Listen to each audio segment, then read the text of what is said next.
We're moving to question time. Senator Wong. Thank you, President. I seek leave to make a statement concerning ministerial arrangements. Is leave granted? Leave is granted. I thank the Senate, and if you may indulge me, I also particularly thank Senator Farrell for leading the government in my absence most ably, and Senator Watt also for representing so many portfolios. I advise changes to ministerial arrangements. Senator Gallagher will be absent from question time today and tomorrow for personal reasons. In Senator Gallagher's absence, Senator Farrell and I will represent portfolios at question time in accordance with the letter circulated to the President and party leaders and independent senators. I thank you, Senator Wong. We'll now move to question time. Senator Scarr. Thank you, Madam President. Welcome back, Senator Wong, but my question is to Senator Farrell, representing the Treasurer. Minister, having had a further 24 hours to prepare, following the question of Senator McGrath yesterday, can you now put on the Senate record the precise definition of mortgage stress? Senator Farrell. Thank you, President, and thank you, Senator Scarr, for your question. Look, the observation I made yesterday when Senator Birmingham threw the no. With due respect, Senator. With due respect. In fact, no, you didn't. You threw it at me. You threw it at me in a. But yes, I read it. But well. Again, I raise the question: what's the point? What's the point of you asking me questions when you already have the answer and you've prepared the answer? But look, the reality of the situation is that lots and lots of Australians are now facing mortgage stress. There's no doubt about it. No, we're not disputing that fact. We understand that ordinary Australians, particularly as a result of that decision earlier in the week by the Reserve Bank to increase the mortgage rates by 0.25%. I see the banks have already been quick to implement that increase. But we understand the issues that Australians are facing, and as I've said to you in just about every single question that I answered yesterday, we are trying to put downward pressure on inflation and on cost of living. And one of the ways, of course, we're doing that was by that budget surplus. Thank you, Minister. The time for answering has expired. Senator Scarr, first supplementary. Minister, I know you refer to lots and lots of Australians facing mortgage stress. I'm wondering if you could be a little bit more precise. How many Australians are actually facing mortgage stress, and how many more Australians will face mortgage stress as a result of the interest rate rise this week? Thank you, Senator Scarr. Minister Farrell. Look, the truth of the matter is that the Reserve Bank is an independent organisation in this country. It was independent under your government. It's independent under our government. It makes decisions which obviously have an impact on the lives of ordinary Australians. There's not one person in the Labor government that wants to see interest rates going up. Minister Farrell, please resume your seat. Senator Birmingham. President, a point of order on direct relevance, and this is quite remarkable. This is the Minister representing the Treasurer. He was yesterday also the Minister representing the Treasurer. He was asked for this data yesterday. He was unable to give the data yesterday, but it's inconceivable that somewhere in his briefing, somewhere in his pack, he wouldn't have the specific data Senator Scarr has requested. And I ask you to draw him to the particular question, not a lesson on Reserve Bank independence. Thank you, Senator Farrell. I will remind the Minister of your question. Minister Farrell. Thank you, President. Look, I don't think it helps those Australians who are now finding it difficult to make repayments, that you seek to get some political either advantage or some political satisfaction out of the difficulties that ordinary Australians are now facing. Thank you, Minister. The time for answering has expired. Senator Scarr, second supplementary. Thank you, President. Despite being asked the same question today as he was asked yesterday, I note the Minister can't or won't confirm for the Senate the number of Australian families experiencing mortgage stress under your government. Will the Albanese Labor government take responsibility for its role in skyrocketing mortgage stress and apologise to these Australian families? Thank you, Senator Scarr. Minister Farrell. Thank you, President, and thank Senator Scarr for his second supplementary question. What the Albanese government will do is what we've been doing since we came to office, which is trying to put downward pressure on inflation. Of course, it's worth noting that the first increase in interest rates was under your government, and of course, as a result of the economic incompetence of your government. But we're putting downward pressure on. What are some of the things we're doing? Well, childcare, trying to put downward pressure on childcare costs, which you opposed. Electricity, putting caps on gas prices, again trying to push down the cost of electricity. When you had no policies in this area, making sure people. Thank you, Minister. The time for answering has expired. Senator Ciccone. Thanks a lot, President. And my question is to the Minister for Foreign Affairs, Senator Wong. Good to see you back, Minister. I note the. Told you I'd get it fired up.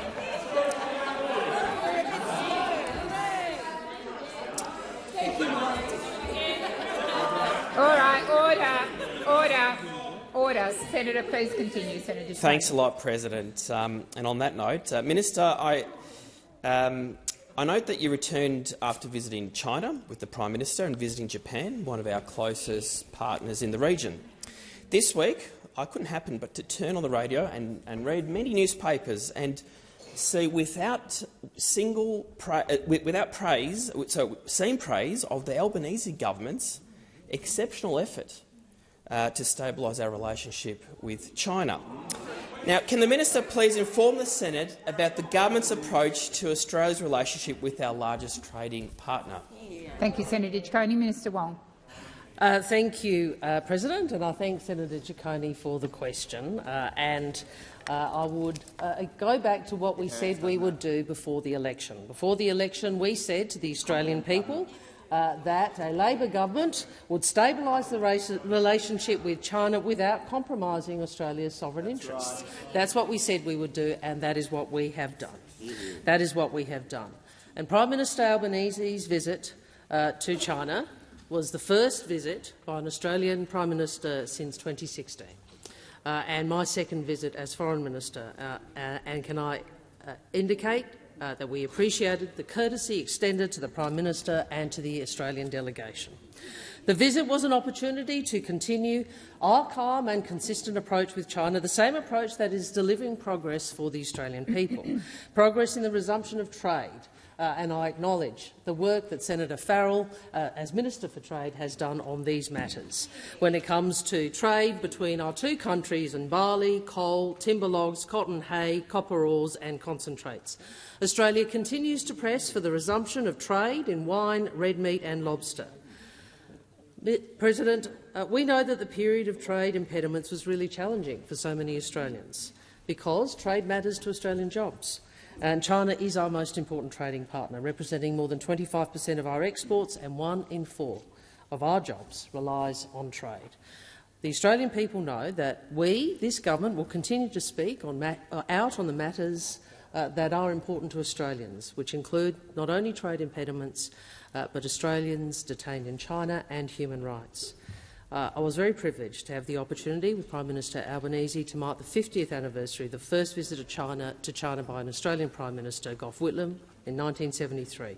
His historic visit is a powerful reminder that whoever has the privilege of serving in these roles also has the responsibility to navigate this relationship wisely. Senator Ciccone, first supplementary. Thank you, President. Now, whilst in Japan, I understand, Minister, you discussed enhanced cooperation between our two nations in a time of increased global instability, including meeting with counterparts, including the G7 Foreign Ministers meeting. Could you please, Minister, provide an insight into the strength of Australia's international relationships and why it matters for a peaceful, stable and prosperous world? Minister Wong. Thank you to Senator Ciccone. Well, I've often said that our world is being reshaped and the focus of that reshaping is in our region. And what does that mean for Australia? It means that we know we cannot achieve what the region we want alone. We have to work with allies, we have to work with partners, we have to work with other nations to enhance our collective security and our prosperity. So I was privileged to visit Japan and meet with the Japanese Minister for Foreign Affairs, Minister Kamikawa, and National Security Advisor Akiba. Australia and Japan have never been closer. We share an ambition for an Indo-Pacific which is peaceful, stable and prosperous, in which sovereignty is respected. And just as we do with other like-minded partners, I was also able to catch up with in Tokyo, including my good friend, the Foreign Secretary of the United Kingdom, James Cleverly, and Canada's Foreign Minister, Melanie Joly. In these challenging times, we need to work together on regional and global challenges, particularly the Hamas-Israel conflict. Senator Ciccone, second supplementary. Thank you, President. Overnight, G7 nations announced a unified stance on the Hamas-Israel conflict. Can the Minister please update the Senate on what the G7 foreign ministers have announced and how Australia is working with these partners to support civilians in the conflict? Minister Wong. Thank you, Senator Ciccone. And I know, regardless of people's political views, I think I speak for all of us to say, when I say it is impossible to absorb the harrowing images in Israel and Gaza with anything less than distress and horror. Australia welcomes the G7 Foreign Minister statement supporting humanitarian pauses and corridors in Gaza to facilitate urgently needed assistance and civilian movement. We join with the G7 in its condemnation of Hamas's terror attacks and call for the immediate release of all hostages without preconditions. Australia also reiterates our call on Israel to observe international law and the rules of war and protect civilian life. We also join with the G7 in indicating that the violence, extremist settler violence committed against Palestinians is unacceptable. It undermines security in the West Bank and threatens prospects for a lasting peace. What is notable, particularly about the G7 statement, is the aspiration that Australia shares, which is the imperative of a durable peace and a two-state solution. Has expired. Senator Cash. Thank you. And my question is to the Minister representing the Prime Minister, Senator Wong. Yesterday, the High Court overturned a 2004 judgment which has underpinned the migration policies of governments of both sides for the last 2 decades. The immediate consequence was to order the release from immigration detention of a non-citizen convicted of sexual intercourse with a child aged between 10 and 14 years, the victim being a 10-year-old boy. The government's own submissions made clear that the government may now need to release around 92 individuals, many of whom until now had not been permitted to enter the Australian community on character grounds. What steps is the government taking to protect the Australian community? Thank you, Senator Cash. Minister Wong. Thank you, Senator Cash. Obviously, the government notes the ruling of the High Court yesterday. We are considering the implications of the judgment carefully and will continue to work with authorities to ensure community safety is upheld. I'm advised that the decision of the High Court does overturn a 20-year precedent and could trigger the release of a number of people in detention. Obviously, the government will work through this decision. The individual, I am advised that the individual released following the decision of the High Court has been placed on a visa arrangement with strict conditions. As you are aware, they include various requirements in relation to reporting and personal details and other strict requirements.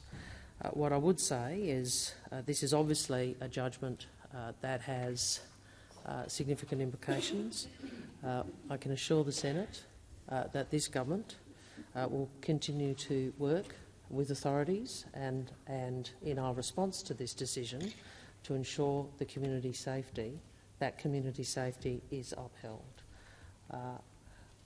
When I'm in a position to advise further about the government's response to this decision, I will advise the Senate. Thank you, Minister Wong. Senator Cash, first supplementary. Thank you. And the Australian Human Rights Commission made submissions, appeared in the case and argued that the 2004 authority should be overturned. It now has been, and the plaintiff will be released. Was the Human Rights Commission's participation in this case specifically approved by the Attorney-General, and how much Commonwealth money was spent arguing for the plaintiff's release into the Australian community? Minister Wong. I'm not aware as to the details of the intervention in the case, nor am I aware as to whether or not the Human Rights Commission requires, as an exercise of its statutory functions, the permission of the Attorney-General. I would suggest that's probably unlikely, but I will ascertain whether, in fact, that is a requirement. But it is obviously an independent statutory body which is there and has been there under both parties of government to advocate within its remit. But I'd say more broadly, obviously this is a case that has overturned 20 years of precedent. We are examining it carefully, and I again assure the Senate and the Australian people that paramount in our response will be community safety. Senator Cash, second supplementary. Thank you. And the individual concerned was a non-citizen convicted of sexual intercourse with a child aged between 10 and 14 years, with the victim being a boy aged 10. In relation to the 92 people who may now need to be released, how many of them had been denied entry into the Australian community on character grounds? And without commenting on any specific case, what type of offences had they committed? Thank you, Senator Cash. Minister Wong. I don't have that information to hand, Senator Cash, and I would make this point. I understand this is a serious matter and community safety is serious. But let us also remember that this is the High Court of Australia. The High Court of Australia has made a decision which you would be bound by were you on this side.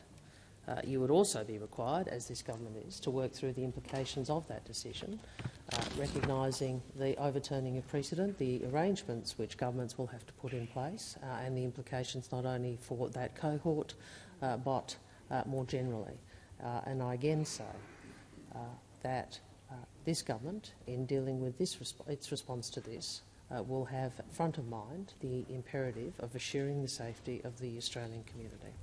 Thank you, Senator Cash. Senator McKim. Thank you, President. My question is on the same topic. It's to the Minister for Immigration, the Minister representing the Minister for Immigration, Senator Watt. Minister, in light of the High Court decision yesterday that effectively ruled that indefinite immigration detention is constitutionally unlawful, and given the Solicitor-General said to the High Court during the hearing that if the court rules in the way that it did, people within the scope of the ruling, and I quote from the Solicitor-General, will need to be released immediately into the community. Firstly, exactly what is the government doing to comply with the implications of this decision? How many people within the scope of the ruling have been released from immigration detention since the decision was handed down? Have you now, as you must, immediately release all stateless people from immigration detention? And how many people within the scope of the ruling currently remain unlawfully in immigration detention? Thank you, Senator McKim. Senator Watt. Thank you, President. Thank you, Senator McKim. Obviously, Senator Wong has addressed a number of the issues contained in Senator McKim's question, but to elaborate and specifically answer Senator McKim's question, I'll come to what we're doing about those matters, but I want to reinforce the point that the government's priority is the safety of the Australian community, and we think it's very important to ensure that in managing this issue that remains front and centre. As you would know, I expect, Senator McKim, the decision of the High Court was only released yesterday afternoon. The High Court has not published its reasons for the decision yet, and as soon as we receive those reasons, we will obviously be obtaining the advice of the Solicitor-General as to the implications of that decision for the other people in detention who it may affect. It is important that we receive those reasons and give it due consideration before we take the next steps that the decision would require. To my knowledge, and I emphasise to my knowledge, the only person, excuse me, the only person who is affected by this decision who has been released at this point in time is the plaintiff in this particular decision. To my knowledge, none of the other people to whom the decision may relate have yet been released into the community. And as I say, we are awaiting the reasons for the decision and the Solicitor-General's advice on that decision before we can make decisions about any further releases that may or may not occur. What I'd also like to say, well, we're not a government that acts on decisions that haven't had reasons released. We're not a government that acts without legal advice to underpin our actions. But what I can also say is that where serious offenders are released from immigration detention, state and territorial authorities are notified, and I understand that has occurred in relation to the individual who has been released. Thank you, Minister Watt. Senator McKim, first supplementary. Minister, what part of the words High Court of Australia do you not understand? The ruling was abundantly clear. Where there is no real prospect of someone's removal from Australia becoming practicable in the reasonably foreseeable future, they are being unlawfully detained.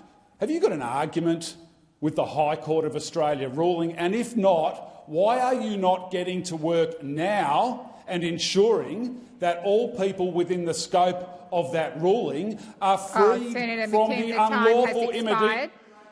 Minister Watt. Senator McKim, I advised you the time had expired. I expect you to sit down. Minister Watt. Thank you, President. Well, Senator McKim, I'm not sure if you're aware of this, but the case that was decided by the High Court yesterday was a case brought by one individual, and that decision of the High Court relates to that individual. The government has acted on the basis of the High Court's decision by releasing that individual into the community as required by the High Court's decision, with the protections around it in notifying state and territory authorities and all of the other protections that the community would expect.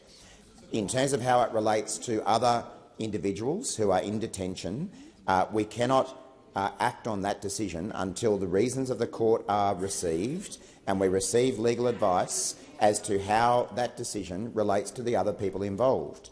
Once we receive the High Court's reasons, which go beyond that individual plaintiff and shed light on the application of that decision to other individuals, we will take what action is required. But the case related to that one individual, and we've taken the action required in relation to that individual. Thank you, Minister. Senator Kim, second supplementary. Sounds like it's the vibe of it to me, President, not the actual constitution. Minister, will the government rule out trying to perpetuate indefinite immigration detention in this country by legislating its way around the High Court's decision? Thank you, Senator McKim. Minister Watt. Thank you, President. Well, again, Senator McKim, good governments rely on the reasons of court decisions to make decisions, and this government, being a good government, intends to do that. We also intend to seek legal advice from the Solicitor-General about the implications of those reasons once they are received and how they relate to other individuals who may be affected. The government will not introduce rushed legislation that could exacerbate legal challenges. We've already seen the consequences of that on other matters where legislation that was introduced by the former government was found to be unconstitutional. So we'll be taking a considered approach to this to make sure that whatever action is taken is legally enforceable, is bound and complies with the law, because that's what good governments do. We're not all into stunts. We're not all into grandstanding. Some of us here are here to run good governments that abide by the law and abide by the High Court. The time for answering has expired. Senator Polley. President, my question is to the Minister representing the Minister for Government Services, Senator Farrell. Can the Minister outline to the Senate how the Albanese government is ending robo-debt and putting people back at the centre of government services and making Australians' lives better? Thank you, Senator Polley. Minister Farrell. Thank you, President, and thank Senator Polley. I know she's been very actively involved in the events surrounding robo-debt, and I can give you an answer to that question, Senator Polley. The MyGov platform, a piece of key national infrastructure, is the front door through which important government services are delivered to most Australians. Today, Minister Shorten announced a new advisory group that will use expert insights to ensure experts, not like what you were using, to ensure future MyGov improvements put the customer first. This follows on from another major announcement on Monday this week to immediately provide $228 million worth of funding injection to recruit 3,000 ongoing frontline and service delivery staff at Services Australia this financial year. This investment means 3,000 new recruits will join the agency in roles targeted at improving Centrelink and Medicare services. Liberal and National governments decimated frontline services by ripping thousands of staff out of Services Australia, leading to increasing call times and processing delays. The Albanese government will not sit on our hands and let things get worse. These 3,000 new staff will be critical to reducing call waiting times, speeding up claim payments and giving Australians back some time in their busy lives. Importantly, these extra resources are an addition to the 850 emergency response staff already provided for in the current budget that have already been called on to support the Queensland bushfire response. The former Liberal and National government oversaw an unconstrained and out-of-control— Senator Polley, first supplementary. Yes, Minister, it's a shame those opposite didn't learn anything from that debacle. Can the minister inform the Senate? Can the minister inform the Senate what these 3,000 new recruits will be doing and where these new jobs will be located? Thank you, Senator Polley. Minister Farrell. Thank you, President, and thank Senator Polley for her first supplementary question. Well, yes, I can. Thank you, Senator Polley. And I'm pleased to announce that the 800 people have already begun the onboarding process for the 3,000 new frontline and service delivery roles at Service Australia. These 3,000 new recruits will work in capital cities as well as in regional centres. This includes approximately 370 who will be employed in my home state in Adelaide and 90 in Senator's home state of Tasmania, of course. By the end of the month, it is expected that 250 new recruits will be on board between metropolitan and regional New South Wales, with a further 650 to join them as part of this new staffing investment. I'm very proud to announce that all of these new jobs are ongoing APS roles. Thank you, Minister. Senator Polley, second supplementary. President, how does this crucial investment of 3,000 new recruits in Services Australia compare to the approach taken by the former Liberal government over the past decade? Minister Farrell. Thank you, President, and thank Senator Polley for her second supplementary question. This investment is in sharp contrast to that of the former coalition government, who for a decade decimated Services Australia's frontline, cutting 3,800 frontline staff to make way for the malicious, illegal, profit-making programs like robo-debt. One of the key recommendations of the Royal Commission into robo-debt outlined what the government should facilitate. And they said easy and efficient engagement options of online, in-person and telephone communications, which is sensitive to the particular circumstances of the customer cohort. And that's exactly what this injection of resources does, Senator Polley. It returns humans to the government services and puts an end to the cruel practices of the former government. Thank you, Minister. Senator Tyrrell. Thank you, President. My question is for the Minister representing the Minister for Social Services, Senator Farrell. Australians are living through a cost of living crisis, and the rate rise on Tuesday is rubbing salt in the wound. The people who are doing it the toughest are people on Centrelink payments. They're making difficult decisions about whether to put food on the table, whether to put petrol in the car, to fulfil their mutual obligations, or whether to go to the doctor to check out their persistent cough. This financial year, as a result of indexation, a single renter and job seeker will lose the equivalent of 2 weeks of payments to income tax. This is because their annual income will now be above the tax-free threshold. Minister, why is the government giving payments to the poorest Australians on one hand and taking those payments on the other? Thank you, Senator Tyrrell. Minister Farrell.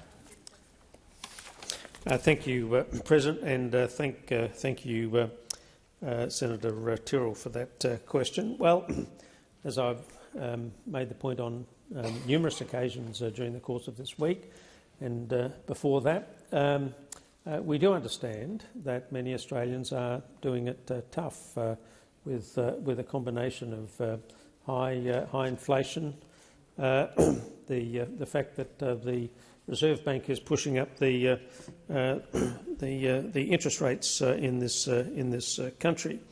There is a mechanism for dealing with all of these issues, and you might have noticed from my previous answer the steps that this government is trying to take to ensure that those people who have an entitlement to something from Centrelink are able to actually go and see a person, talk to a person, discuss their particular circumstances. This government doesn't want to make things worse for any Australian, and all of the things that we've been trying to do to put downward pressure on interest rates and the cost of living are all designed to help the people that you are talking about in these circumstances. We're going to continue to do that, Senator Tyrrell, and we're going to try and provide assistance, particularly to those Australians who right now are doing it tough and need it most. Thank you, Minister. Senator Tyrrell, first supplementary. Thank you, President. Minister, the age pension is exempt from income tax. Why are you exempting pensioners from the tax-free threshold, but not the poorest people in the country, the people on job seeker? Thank you, Senator Tyrrell. Minister Farrell. Well, there's a range of tax policies in this country, and of course, you've highlighted one in particular. We don't have any plans, I can tell you, to tax the age pension. Of course, if that's an implication in your question, we continue to try and provide assistance to those Australians who are most in need. This is a caring and compassionate government led by a caring and compassionate Prime Minister. We are doing our best to repair the damage that was done by the former government in a whole range of these areas, and we'll continue to do that, Senator Tyrrell. Senator Tyrrell, second supplementary. I loved that answer. Thank you so much, Senator Farrell.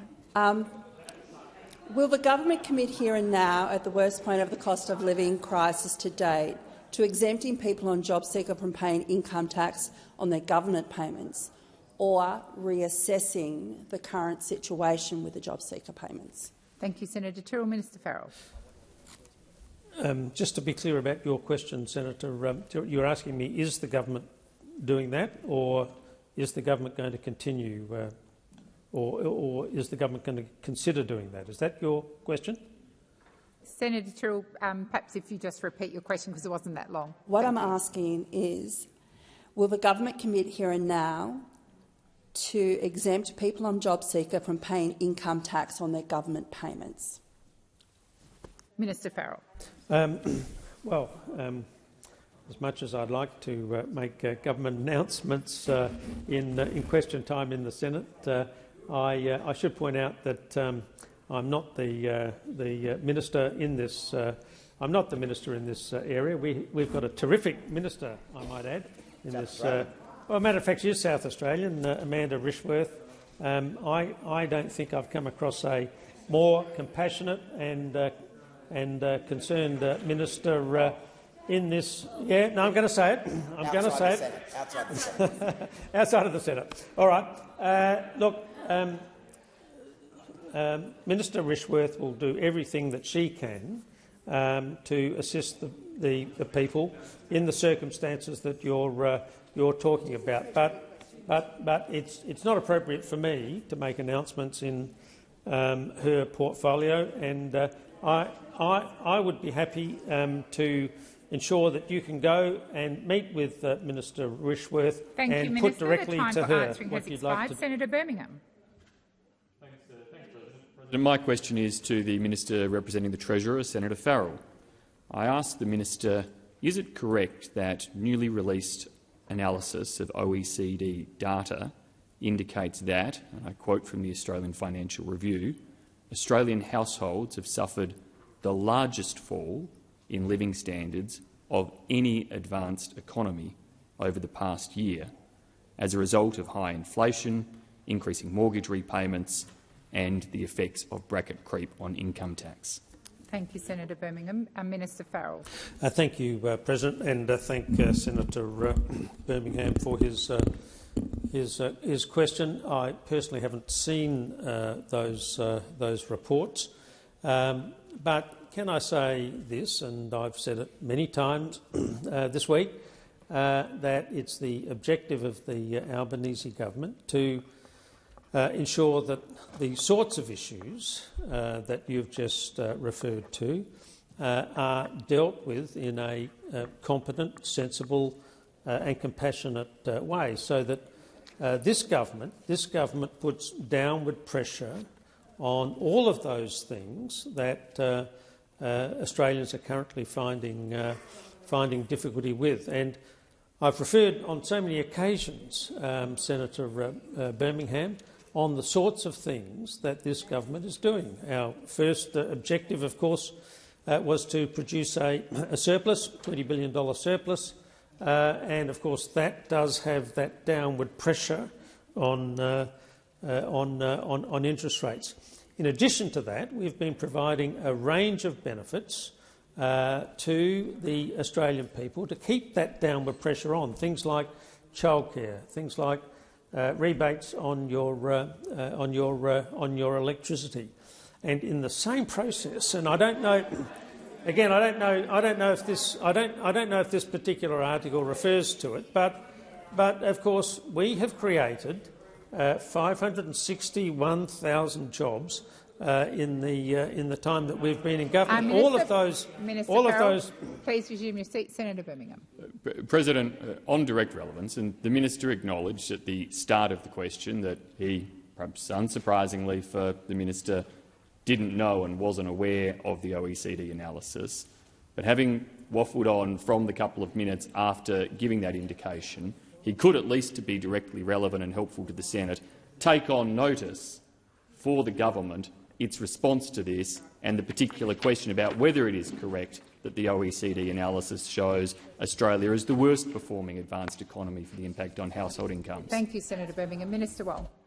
Thank you. On the point of order of relevance, I would say to you, President, perhaps it's only the Liberal opposition that might suggest an answer about jobs is not relevant to living standards, but we on the other side recognise that it is.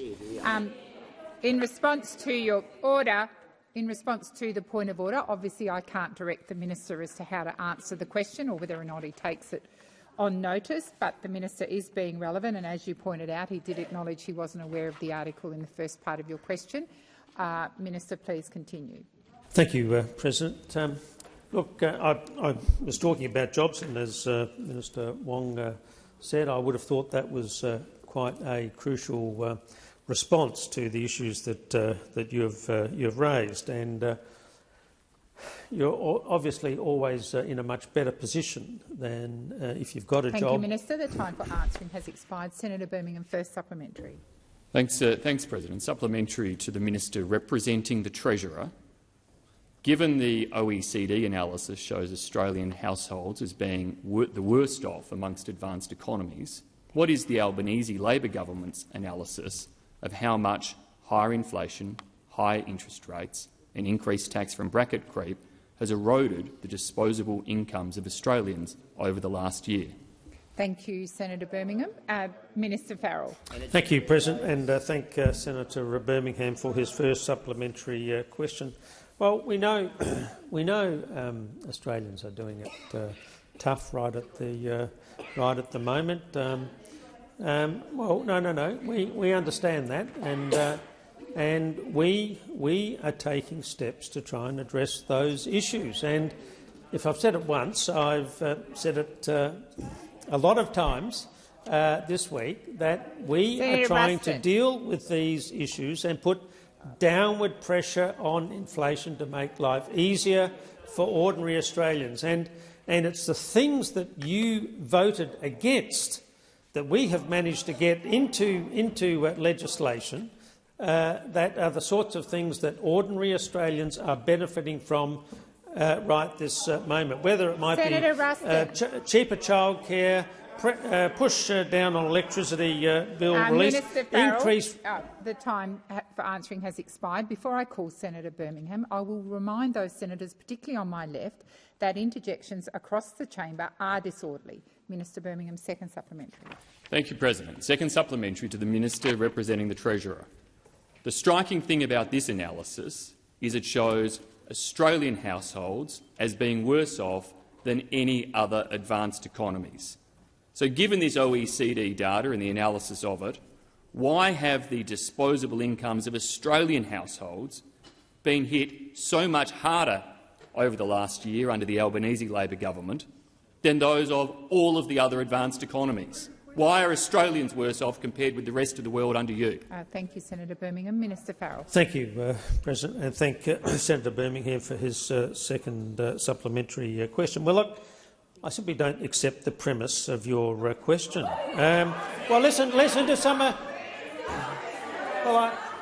Just because it's a everything we did. Listen to some of the facts. Minister Farrell, Inflation. Minister Farrell, please resume your seat. Order. Minister Farrell, please continue. Thank you, President. Inflation peaked in this country. Inflation peaked lower and later than most of the G7 nations that you're referring to. You ask me the questions, Minister and then you Farrell, interrupt me when I'm giving you the answers. Minister and Farrell, the reason for that Minister Farrell, please resume your seat. I just called the Senate to order, and the minute the minister got to his feet, the disorder started again. Please listen in silence. Minister, please continue. Thank you, President, and thank you for that protection. Given inflation peaked later in Australia, its moderation is only slightly behind. Inflation is moderating, but it will remain higher than we'd like for longer than we like. Now, we've said that. Our economic plan is engineered to ease pressure. Thank you, Minister. The time for answering has expired. Senator Van. My question is to the Minister representing the Minister for Water, Minister Wong. Minister, you'll recall the floods of 2022-2023, where vast amounts of water travelled down both the Murray and the Darling system, through South Australia and out to sea. Does the Minister know how much water flowed through the system during those flood times? And except if that may need to be taken on notice. Thank you, Senator Van. Minister Wong. Yes, I am aware, as any I think all Australians are, of the floods which occurred in the period to which you refer, and of the effect on river communities, including in South Australia, as Senator Ruston would attest to, as a consequence of those floods. What I would also say, I also, like many other South Australians, did go down to near the Murray mouth, and there was a lot of water coming through, a lot of pollution, obviously, and a lot of topsoil, and it was a really difficult time, I think, for people both downstream and upstream as a consequence of those floods. I think Senator Watt would be able to speak more broadly about the flood response from the Commonwealth Government. Certainly it was a very difficult time for many communities. That doesn't obviate the policy point, however, which is we know that the Murray-Darling Basin Plan hasn't been delivered by those opposite, and we know over 10 years that the divisions which are now on display in the coalition as between the National Party and some parts of the Liberal Party, particularly those from South Australia, meant that that plan was not delivered, and we now have those opposite intent upon wrecking a plan that they undermine whilst in government. That's the hard reality. What I also would say, it's so predictable, isn't it? What I would also say, Senator Van, to you is that the fact that there was a lot of water as a consequence of flooding doesn't obviate the broader policy problem, which is how do we deal with over-allocation and sustainability, environmental flows, and as well as economic sustainability. Thank you, and all of these Wong. matters are matters the government seized on. The time for answering has expired. Senator Van, first supplementary. Thank you, President. Minister, can you tell us what the current state of the lower lakes is, please? Thank you, Senator Van. Minister Wong. Well, Senator Ruston has suggested an answer to that, but I think it's probably a little bit too flippant for me to use. On this, we're aligned. I think on this we're aligned. So, look, I would say to you, Senator Van, and I'm aware that some from other states have very strong views that are different to mine and different to the government's on this. When we look at the Murray-Darling Basin Plan, Senator McKenzie. When we look at the Murray-Darling Plan, our focus is the health of the whole river system. Our focus is the health of the whole river system. And I've been Water Minister previously. I know the argument that some of the upstream communities and some lobbyists have about the lower lakes. My view is we need to look at the sustainability of the whole system, and that is what the plan seeks to do. Senator Van, second supplementary. Thank you, Minister, and I agree, though, it's the whole system that needs to be looked after. Given that as I said in my 2-minute statement earlier today, that the Murray is suffering from overflow and too much water running through it, isn't there a better way than buybacks, which are going to kill farming communities, and getting more water down the Darling into the Murray and into South Australia, rather than continuing to damage the Murray River? Thank you, Senator Van. Minister Wong. Senator Van, the fact that we have extraordinary flooding does not, in one season, does not obviate the need to implement the plan. It doesn't work. And I would just make the point that in 9 years, those opposite who are committed to delivering 450 gigalitres with their implementation or non-implementation of the plan delivered two out of 450. That is the reality of what we are dealing with. Look, Senator Davey, I think this is Senator Van's question. I'm happy to take your question again from you on water. But my point is that if 450 gigs was supposed to be delivered and 2 is delivered, then obviously we have to look at different ways. So we have outlined how we will approach that. The Minister has said we need more time to deliver the water based on the expert advice. We need more options to deliver the remaining water, including water efficiency infrastructure projects and voluntary water buybacks, voluntary water purchase. We want more funding to support communities where those buybacks have impact. Senator Sheldon. Oh, I have different on my sheet. Senator Pratt. Thank you. President, my question is to the Minister representing the Prime Minister, Senator Wong. The Albanese government has made it clear that its #1 priority is addressing inflation and cost of living pressures. With a targeted and comprehensive $23 billion 10-point plan to help address cost of living pressures in our economy.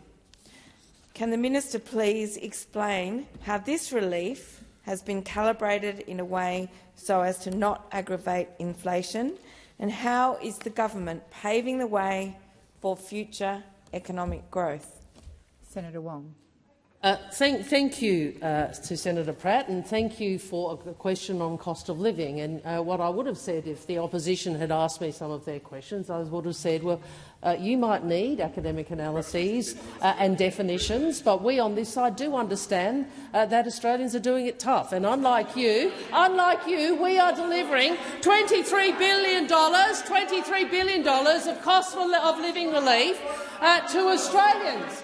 And whenever they come in here, colleagues, and bleat about cost of living, let's remember they opposed cheaper energy, they opposed cheaper medicine, they opposed more Medicare bulk building, they opposed fee-free tape, they opposed more housing for Australians and the expansion of paid parental leave, and they opposed getting wages moving again. So whenever you come in here and talk to us about cost of living, Minister Wong, please resume your seat. Order. Senator McGrath, I have just called the chamber to order. That includes you. Order across the chamber. Interjections across the chamber are disorderly. Please listen in silence. I'll call the minister back to continue her answer. So let's remember those opposite when it comes to cheaper medicine. 6 times you voted to prevent Australians getting cheaper medicine. So every time you come in here and talk about cost of living, we're going to remind you 6 times you voted against cheaper medicine. And what about cheaper childcare? Senator Hume said this was not a policy that you would introduce, so you don't want cheaper childcare. You don't want cheaper childcare. And let's remember also— Minister Wong, please resume your seat. Senator Henderson. President, a point of order. I would ask that you direct the minister to direct her comments through the chair. Thank you. She keeps on saying you. Senator Henderson, the minister is directing her comments through the chair. Order. What I would also call for is silence across the chamber. Minister Wong, please continue. I'm very happy to address you directly, President, and I understand why they feel sensitive. Why they don't want the word you. They don't want to take responsibility for being the party of higher energy prices. They don't want to take responsibility for being the party that voted against energy price relief. They don't want to take responsibility, President, of being the party that votes against cheaper medicines. No, they just want to come in here and make political points. They have no plan when it comes to cost of living. Thank you, Minister Wong. Order. Senator McKenzie, you always have to have the last word, seriously. Order across the chamber. Senator Pratt, first supplementary. Thank you, President. Can the minister please provide the Senate an update on the government's recent initiatives to further support Australian households, particularly in health and housing? Minister Wong. Thank you, Senator Pratt. Well, this month, additional cost of living relief, again opposed by those opposite, is rolling out, which will help Australians, particularly in health and housing. And last week, on 1st of November, the bulk building incentive was tripled. Under this Labor government, which supports Medicare, unlike those opposite, the bulk billing incentive was tripled, making it easier for 11 million young and low-income Australians to see a GP without out-of-pocket costs. That is what this government is working to deliver in a tough environment for Australian families, delivering more assistance so more people can see a doctor without out-of-pocket costs, something only, President, that a Labor government will deliver, because we know what the coalition have always thought about Medicare. Thank you. Order. Seriously, this is really, really disrespectful. Senator Pratt, second supplementary. President, can the minister please detail the specific measures the Albanese government has implemented to help Australians afford essentials over this difficult inflationary time? And what impact is that support having on people who need it most? Minister Wong, sorry. Thank you, President. Well, let me list the ways in which this government is working to help with the cost of living, because we understand how difficult life is for so many Australians, and our responsibility to deliver practical assistance. $23 billion assistance in cost of living relief to Australians, electricity bill relief, so famously opposed by every single one of those. The interjections might be loud, but the truth is they voted against energy price relief. Cheaper childcare, also opposed. Increased rental assistance, more Medicare bulk billing, cheaper medicines, opposed on at least 6 occasions, boosting of income support payments, fee-free TAFE, building more affordable homes, expanding paid parental leave and getting wages moving again. And this government has delivered the first budget surplus in 15 years. Talk about working to put downward pressure on inflation. That's what we're doing. The time for responding has expired. Senator Ruston. Thank you, President. My question is to the Minister representing the Minister for Health, Senator Farrell. Last week, the government's bulk billing measure came into effect, as bulk billing rates have plummeted every single month since you have been in government, to the lowest levels since 2013. This week, it was reported by Dr Gihan Damel, a member of the Monash Health GP Advisory Committee, who has written to the Health Minister about the measure, saying, and I will quote the doctor, "It is essential to recognise that the vast majority of the population will not directly benefit from this." Minister, how many Australians does the government believe will directly benefit from this measure, and not the number who will be eligible? Minister Farrell.